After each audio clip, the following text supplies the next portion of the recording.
Vamos lá pro vídeo para saber quais são as 15 maiores contratações do futebol brasileiro. Vamos lá. A mão do volante, a outra no capricho. Eu não jogo mais! Jararaca safada! Esses negros maravilhosos. Quer saber de uma coisa? Eu sei lá. Fala aí, galera do Apenas um Canal. Sejam bem-vindos a mais um vídeo com as 15 maiores contratações do futebol brasileiro.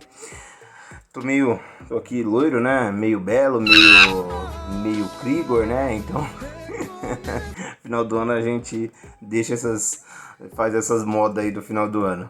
Enfim, esse vídeo veio a partir de uma publicação que eu vi no GE, né? Que teve a votação lá entre os jornalistas das maiores contratações do futebol brasileiro. E também esse vídeo eu tirei lá, muito eu tirei também do vídeo que o Futirinhas fez. O Futirinhas é um dos maiores canais aqui de futebol que tem no YouTube. Dispensa apresentações, né? Os caras tá com 2 milhões de inscritos. Então quem conhece o Edu e o Pepe lá, pra dar uma moral pra eles. Obrigado aí, os caras são sensacionais. Inclusive o Edu e o Pepe, dá uma moral aí pra mim. Eu sou membro do canal de vocês. Então dá uma moral aí pra nós. Mas é isso aí, galera. Então, qual que é a definição aqui que eu fiz pra gente poder montar essas 15 maiores contratações? Peso, vai contar muito o peso do jogador, quem era o jogador, né? O tamanho do jogador, isso vai, não o tamanho de altura, mas o tamanho da história daquele jogador vai contar, a comoção, né, que gerou, e também a relevância dele para o time e as conquistas de título, tá? Então isso vai ser as pesas para mim conseguir ranquear do 15º até o primeiro, tá? Claro que você pode discordar de mim e aí discorde nos comentários. Além dos comentários, deixa o like e também se inscreva no canal. Chegamos aí a 800 inscritos, quero agradecer vocês. E aí, vamos para bater as metas aí ano que vem. Quem sabe chegar nos 1000, com certeza, e passar disso. Enfim, as 15 maiores contratações eu começo aqui com o 15º, que é uma contratação recente, tá? É um grandíssimo jogador, mas eu vou colocar ele em 15º porque ele ainda vai escrever a sua história, que é o Suárez, tá? Os médicos Suárez. E ele assinar também um contrato para o que tem aquele anúncio oficial. O Suárez a gente dispensa apresentação, né? Pelo que ele fez no Liverpool, pelo que ele fez no Barcelona. Claro que já não é aquele mesmo jogador daqueles tempos, mas é um grandíssimo jogador. 3 meses aí ele estava aí, né? No Nacional, veio só para se preparar para a Copa do Mundo. E aí, só pra gente colocar aqui, no Nacional, ele ficou durante esses 3 meses, fez 16 jogos nesse período e 8 gols, né? Então, só pra gente ter esses números, claro, eu coloco ele aqui em 15º pelo peso dele, né? Porque é um grande jogador, maior contratação acho que dos últimos anos do futebol brasileiro, e também porque ele ainda vai escrever a sua história. Vamos ver se vai ser uma grande história, tá? Em 14º, Kaká. Eu coloco o Kaká aqui vindo do Orlando City para o São Paulo. O último brasileiro eleito melhor do mundo pelo Milan, passou pelo Real, conviveu muito com as lesões e veio do Orlando City para o São Paulo no período, né? A gente sabe que a temporada dos Estados Unidos, ela tem ali, acho que se não me engano, são 8 meses de temporada, depois para e aí fica 4 meses parado até vir a próxima temporada, né? Então foi nessa brecha que o São Paulo conseguiu o empréstimo aí do Kaká, que foi apresentado no dia 30 de novembro de 2014 aí, por 6 meses apenas. Foi um retorno assim que gerou uma comoção, foi apresentado no Morumbi com mais de 25 mil torcedores, mas o Kaká não levou um time para grandes conquistas, né? Foram 24 jogos nesse período, com 3 gols marcados, nenhum título conquistado, né? Então, assim, não sou torcedor são paulino, mas não sei nem se o Kaká é ídolo do São Paulo. Pode até ser, porque ele foi revelado no clube e o que ele fez, né, na carreira, mas assim, internamente no clube acho que ele não entra nem num top 10. Porque acho que ele ganhou só um Rio São Paulo lá atrás, quando ele foi revelado. Enfim, tá? 13º também foi uma contratação do São Paulo. Daniel Alves, né? Que estava no PSG até então, né? Após fazer uma grande Copa América de 2019, sendo um dos melhores jogadores do Brasil naquela Copa América, né? De 2019. E aí ele rescindiu, ele acabou o contrato com o PSG, não renovou, e aí em agosto de 2019 ele foi anunciado pelo São Paulo, né, com mais de 44 mil torcedores lá no Morumbi, mais do que o Kaká, inclusive. É uma comoção enorme, né? Foi, claro, isso, se você ver, foi uma comoção, e o peso do jogador, que até então o jogador que tem mais título, foi enorme. Mas toda essa comoção, toda essa expectativa não se traduziu em campo, né? Até ele ficou no São Paulo até setembro de 2021, quando ele foi para as Olimpíadas e não retornou por conta da dívida que o São Paulo tinha com ele. Mas também pelo clube não fez muito, tá? Foram nesse período 95 jogos com 10 gols marcados e 14 assistências, com a conquista de um campeonato paulista. Foi na temporada do ano passado, 2021, né? Ele não jogou a final, mas ajudou o time a chegar nessa final, e o time que já vinha de uma seca de quase 10 anos sem títulos, né? Mas se esperava muito mais, tanto que ele saiu pela porta do fundo e ainda cobrando essa dívida que o São Paulo vai pagar até a aposentadoria dele, né? Tem um tempinho aí para o São Paulo pagar. Enfim, foi uma grande contratação, mas essa contratação não se traduziu em campo, e aí depois é história. Voltou para o Barcelona e o resto é história, né? Nós vimos aí a história na Copa do Mundo. 12º agora, né? Para não me confundir aqui, o Forlan. 12º é o Forlan, que é outro também grandíssimo jogador. Sabe do histórico, foi Atlético de Madrid, Inter de Milão. Fez uma grandíssima Copa do Mundo de 2010. O melhor jogador da Copa de 2010. Após 11 meses na Inter de Milão, onde não foi tão bem, conseguiu rescindir o seu contrato. E aí da Inter de Milão para o Inter de Porto Alegre. Foi apresentado em julho de 2012 o Forlan, tá? Assinou por 3 anos, acabou que ele não ficou esses 3 anos, né? Ele rescindiu o contrato também com o Inter em janeiro de 2014, onde ele foi pro Cerezo Osaka do Japão. Mas nesse período que ele ficou no Inter foram 55 jogos, 22 gols, razoável, né, pro Forlan.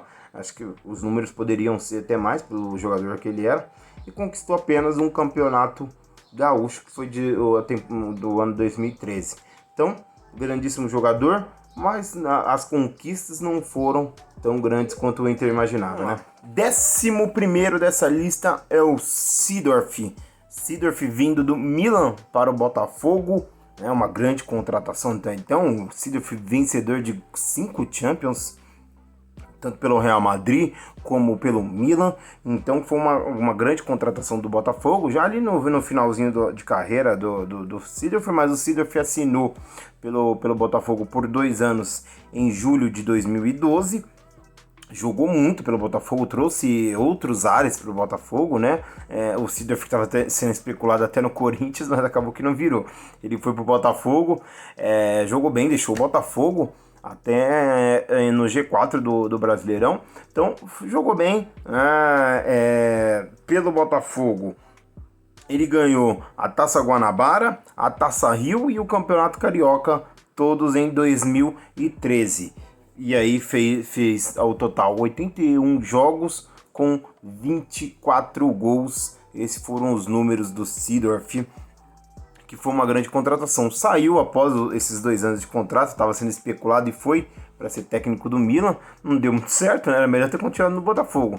Mas acabou que ele fez uma grande passagem e foi mais um grande astro que nós tivemos aqui no Campeonato Brasileiro. Em 10º lugar, uma contratação que eu nem sabia, né, que tinha acontecido, graças ao pessoal do Futirinhas, eu fiquei sabendo dessa contratação, que foi o Zé Roberto. Tá? Zé Roberto, que estava naquele momento da carreira, após uma grande Copa do Mundo de 2006, sendo um dos melhores jogadores do Brasil. Ele estava no Bayern de Munique e veio para o Santos por empréstimo, tá? O Zé Roberto, que a gente sabe que anos depois jogou como lateral esquerdo, encerrou a carreira no Palmeiras, jogava mais de volante, mas no Santos ele veio para ser o camisa 10. E foi um grande camisa 10 lá no Santos, quando ainda era treinado pelo Vanderlei Luxemburgo. Jogou bem, tá? Pelo que eu busquei aqui, não acompanhei no período, mas ele ele jogou bem pelo Santos, né? Ficou um ano, não ficou muito tempo porque era empréstimo, né? Mas ele ganhou o Campeonato Paulista em 2007 e chegou até a semi da Libertadores com o Santos naquele ano, no ano de 2007, né? Quase conseguiu, mas foi até longe dentro das expectativas e ajudou o Santos nessa trajetória na Libertadores. Campeão paulista e semi da Libertadores. E aí, após 10 meses, ele retornou para o Bayern de Munique. Mas pelo Santos foram 48 jogos, 14 gols e 9 assistências. Uma boa passagem aí do Zé Roberto.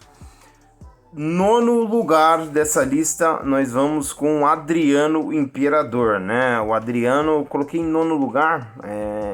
Claro, teve uma comoção ali, por toda aquela história do Adriano, já não tá muito bem na Inter. Teve a lesão no joelho, ele veio, tratou no São Paulo essa lesão, jogou também no São Paulo por aquele período aí, 2006, 2007. Acabou que retornou para a Inter de Milão. E na Inter de Milão ainda conseguiu ajudar a Inter na reta final ali do campeonato italiano. Então fez uma boa campanha com a Inter desde que ele retornou da lesão dele. Já estava vindo fazendo um bom campeonato, bons números pelo São Paulo. Enfim, e aí especulado no São Paulo, ele já não estava muito bem na Inter, né? Não apareceu nos treinos na Inter. Deu até como um sumiço, deu caso até que ele estava desaparecido, tinha sido sequestrado, até morte deu o caso do Adriano. Isso foi no primeiro semestre de 2008, ele não retornou, né, para os treinos da Inter. E aí, em 2009, no dia 31 de maio especificamente de 2009, ele apareceu, foi anunciado pelo Flamengo, ele foi anunciado pelo Flamengo em maio de 2009, então retornando ao Brasil, né, em meados que ele ia, de boatos que ele tinha sumido e iria até se aposentar, estava animado com a carreira, mas enfim, veio para o Flamengo e no Flamengo fez uma grande campanha, bons números, foram 46 jogos com 34 gols e 13 assistências, conquistando o Brasileirão de 2009, aquela virada histórica lá do Flamengo na reta final do campeonato. Enfim, eu coloco o Adriano aqui na nona colocação das maiores contratações, tá? Oitava contratação, Robinho. O Robinho que veio, estava até então no Manchester City, né? A carreira do Robinho dispensa apresentação, Real Madrid, Manchester City, mas o Robinho não estava muito bem no City, né? Desde que o Roberto Mancini chegou no City, ele foi perdendo espaço e ele foi se incomodando com isso, vinha substituindo nos jogos, e aí o City decidiu emprestar ele para o Santos, e ele também já estava visando uma Copa do Mundo naquele tempo de 2010, que se concretizou a convocação, mas aí ele foi emprestado ao Santos em janeiro de 2010. No retorno ao Santos jogou bem, pegou a geração aí do Neymar, do Ganso, do André Balada, então essa união aí, né, no período no Santos foi sensacional, né? Você traz o Robinho para jogar com o Neymar, incrível, e quem gosta de futebol, aquele Santos deitou e rolou, gente. Deitou e rolou. Eu lembro do Campeonato Paulista, era 9, era 8, era só de 5 para cima, né, nos jogos. Enfim, voltando ao Robinho, ganhou o Campeonato Paulista e a Copa do Brasil de 2010 nesse seu segundo retorno, né? 22 jogos, 11 gols marcados, tá? Então essa foi a segunda passagem do Robinho. No sétimo lugar, eu vou colocar o Edmundo, tá? O Edmundo foi impactante, o retorno dele. As cifras foram astronômicas também no retorno dele. O Edmundo estava na Fiorentina no período e o Vasco foi lá buscar ele, pagando 15 milhões de dólares. No tempo, era a transferência mais cara até então, até aquele momento, 1999, foi a transferência mais cara do Brasil. E naquele tempo, 15 milhões de dólares era dinheiro. Enfim, mas nem toda essa grana, nem toda a junção, né, dessas expectativas se concretizou. Ele teve uma passagem razoável, né, nesse retorno ao Vasco, e ainda mais que ele teve a rixa com o Romário, ficou afastado por um período e aí foi emprestado ao Santos, acabou que toda essa expectativa não se concretizou. Mas nesse retorno dele, nesse período, ele ganhou a Taça Rio em 1999 e a Taça Guanabara no ano 2000. Acabou que não foi lá uma grande contratação, né, no período, pelas cifras, né, foi uma grande contratação, mas isso não se concretizou em campo, tá? Sexto lugar dessa lista foi o Deco, tá? O Deco, porque foi uma grande transferência por tudo que o Deco já tinha construído na carreira. Barcelona, tinha ganhado Champions ao lado do Ronaldinho, estava naquele momento no Chelsea. O Deco que começou bem no Chelsea, mas foi perdendo espaço conforme foi passando, e aí ele conseguiu rescindir o contrato com o Chelsea, e aí em agosto de 2010 ele, após essa liberação, veio jogar no Fluminense. O Deco, foi incrível a passagem dele pelo Fluminense. Ele sim, desde quando ele pisou pelo Fluminense, ele jogou bem do início ao fim, eu acredito.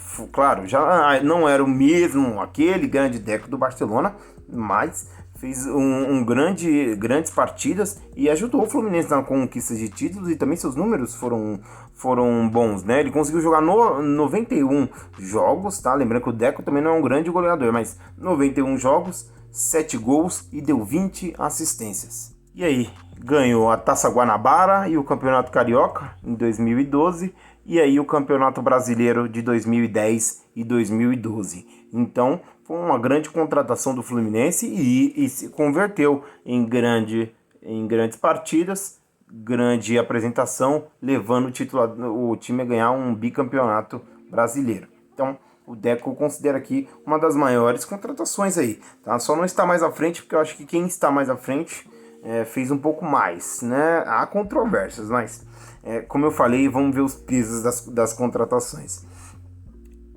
Em quinto lugar, Tevez, tá? O Tevez, que era jogador no período do Boca Juniors. O Tevez, que foi comprado pela MSI, que é uma empresa que tinha parceria com o Corinthians.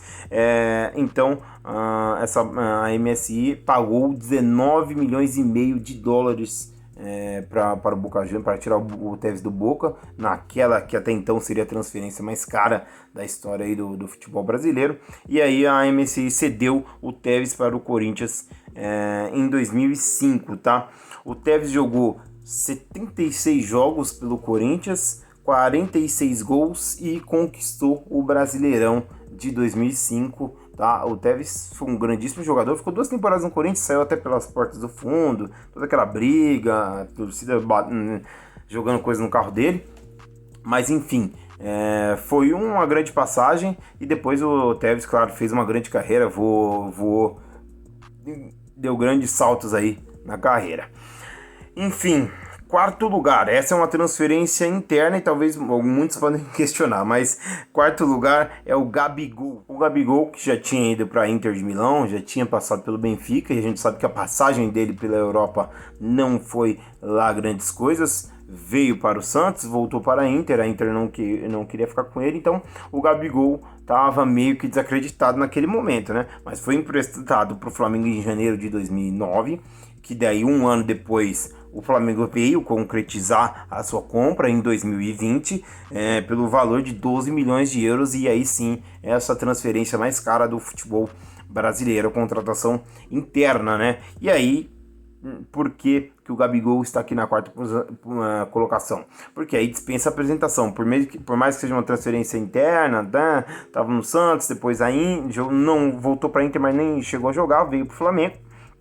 Mas porque esse investimento foi todo traduzido em campo. Vou até ter que olhar aqui, porque foram 210 jogos do Gabigol, 133 gols e 40 assistências nesse período do Flamengo, e isso até agora, né? A gente sabe que ele ainda está no Flamengo e pode fazer muito mais.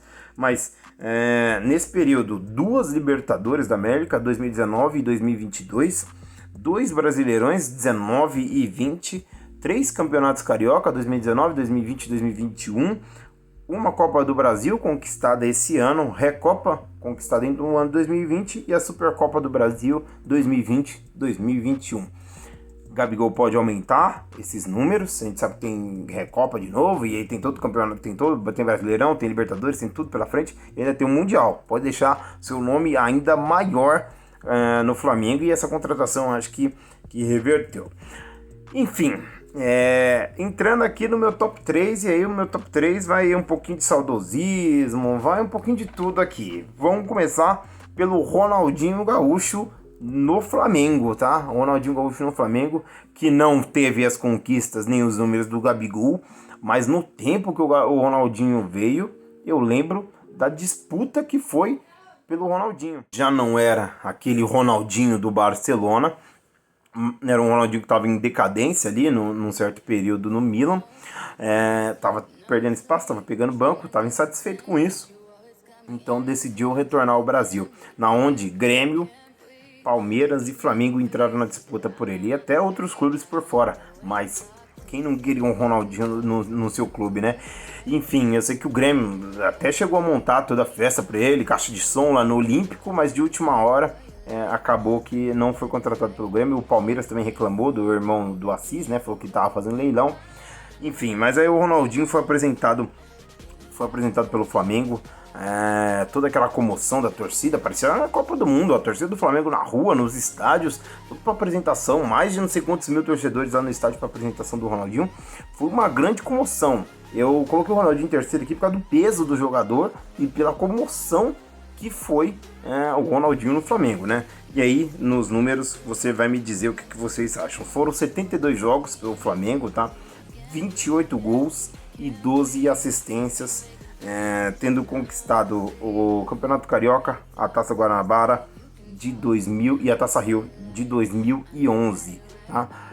Não se traduziu também, foi uma grande expectativa, mas o Ronaldinho brilhou em alguns momentos jogando, né? Mas não foi aquele Ronaldinho, e também, claro, o Ronaldinho no Atlético Mineiro foi muito maior do que esse Ronaldinho do Flamengo, né? Mas a gente conta porque o Ronaldinho estava vindo do Milan nesse momento. Enfim, não se traduziu o que se esperava dele, e aí a passagem apagada dele, mas se recuperou depois, como a gente sabe, no Atlético Mineiro. Segundo lugar também, que vai contar muito peso do jogador no tempo, que é o Ronaldo Fenômeno. O Ronaldo que veio, estava no Milan, né, na temporada 2006-2007. O Milan decide por não renovar o contrato dele ali na temporada. Acaba que o clube italiano decidiu não renovar com ele na temporada 2007-2008 e ele deixa o Milan, onde ele até estava com lesão ali no joelho, veio treinar no Flamengo, deu declarações que queria jogar no Flamengo, e no período ali também tinha até interesse, saiu nomes, né, pelo que eu vi aqui, até além de ele estar interessado no Flamengo, também estava sendo especulado no City, que havia recém sido comprado, né, e também pelo PSG, né, que viria depois de um tempo ser comprado aí. Mas enfim, em dezembro de 2008 acertou o seu retorno definitivo ao futebol brasileiro, mas não foi pelo Flamengo e sim no Corinthians, onde atuou 69 vezes, marcando 35 gols e conquistando o Campeonato Paulista e a Copa do Brasil de 2009. O Ronaldo jogou pouco, já não era aquele Ronaldo, né, do auge, era um Ronaldo já meio fora de forma, em cima do peso. Mesmo assim ainda conseguiu conquistar um título importante, como foi a Copa do Brasil, o Campeonato Paulista bem mediano, mas ajudou no Corinthians, o Corinthians tinha voltado recentemente da segunda divisão, e aí a gente sabe que o peso do Ronaldo, o que o Ronaldo gerou para o Corinthians foi muito grande, tanto que aí veio as conquistas também de Libertadores e Mundial. Então o peso do Ronaldo também, não só tirando essa questão de títulos, né, os números também não são grandes números, mas a questão da comoção e do marketing que o Ronaldo trouxe para o Corinthians, isso foi gigantesco, tá? E o primeiro lugar não tem como falar, eu também acho isso, tá? Talvez em números não vai ser isso, né? No primeiro lugar que eu vou falar, mas até para iniciar aqui, essa foi eleita a maior contratação, porque teve uma pesquisa feita pelo GE com 100 pessoas, entre essas 100 pessoas, jornalistas e jogadores. elegendo essa contratação a maior do futebol brasileiro, e eu concordo, que é o Romário vindo para o Flamengo, o Romário que estava no Barcelona, tá? Por quê que é tão pesada essa contratação? Porque o Romário estava no PSV, foi para o Barcelona, recém-campeão lá do Campeonato Espanhol, melhor jogador do mundo na temporada 94-95, tinha também ganhado a Copa do Mundo, isso ajudou também, né? Isso contando para a seleção brasileira, mas tinha ganhado o Campeonato Espanhol e era o melhor jogador do mundo naquele momento. Em que cenário hoje vocês imaginam o melhor jogador do mundo vindo jogar no Brasil? Por exemplo, o Neymar ganha o melhor do mundo nessa temporada e aí esse ano mesmo, agora no final de dezembro, o Santos anuncia ele. Em que mundo vocês imaginariam isso? Bem difícil, né? Então, por isso que o peso naquele momento, um Romário que estava no Barcelona, melhor jogador do mundo, recém-campeão da Copa do Mundo, vir para o Brasil, foi algo surpreendente e, claro, gerou uma comoção gigantesca por toda a torcida e por todos os jornalistas, né? Que isso foi uma grande transferência e até ficou meio confuso. Será que se o Romário tivesse ficado lá ele teria sido maior? Enfim, e ele optou por isso, ele quis isso. Então ele voltou, então é considerada a maior transferência, porque eu não imagino um cenário desse acontecendo hoje em dia, não, e acho que isso nunca mais vai se repetir. Acredito eu, tá? Mas nesse retorno ao Flamengo foram 108 jogos com 82 gols, grandes números, mas conquistou o Campeonato Carioca de 96, Taça Rio também em 96 e a Taça Guanabara 95 e 96. Não foram grandes títulos, esse é só o apanhado do retorno dele, depois ele conquistou. Tem outros títulos na história aí pelo Flamengo e por outros clubes, mas eu só tô contando esse recorte. Todos esses foram só recorte do período, né? Porque jogadores tiveram só uma passagem, outros tiveram outras passagens, que foi o caso do Romário. Mas nesse recorte foi isso o que aconteceu no retorno dele. Foi grande a expectativa, até se converteu um pouco, o jogo bem grandes números, mas não conquistou no período nem o Campeonato Brasileiro, nem Libertadores, nem o que era importante no período com a expectativa gerada em cima dele. Mas é isso, galera. Esses foram as 15 maiores contratações, né, da história do futebol brasileiro. Claro, agradeço o Futirinhas a partir de um vídeo deles também, vou deixar aqui o link. Eu fiz algumas mudanças. A gente tem o Daniel Alves e o Soares que foi contratado agora. Vamos ver como que vai. O Soares, como eu falei, tem história para escrever. Mas é isso, para encerrar esse ano glorioso, com mais de 800 inscritos, desde que eu retomei o canal. Quando eu retomei, no princípio era um canal de game, depois eu fiquei um ano com o canal parado, retornei falando de tudo aí, de WWE, de NBA, de Fórmula 1, de futebol, igual nós estamos falando nesse vídeo. E aí retornei com 500 inscritos, já estamos em 800, eu agradeço, e aí vamos atingir mais, por isso que eu peço o apoio de vocês para compartilhar, ajudar o canal a crescer. 2023 seja abençoado por Deus, em nome do Senhor Jesus. Deus abençoe a todos e vamos lá, gente. Obrigado por tudo. Um abraço.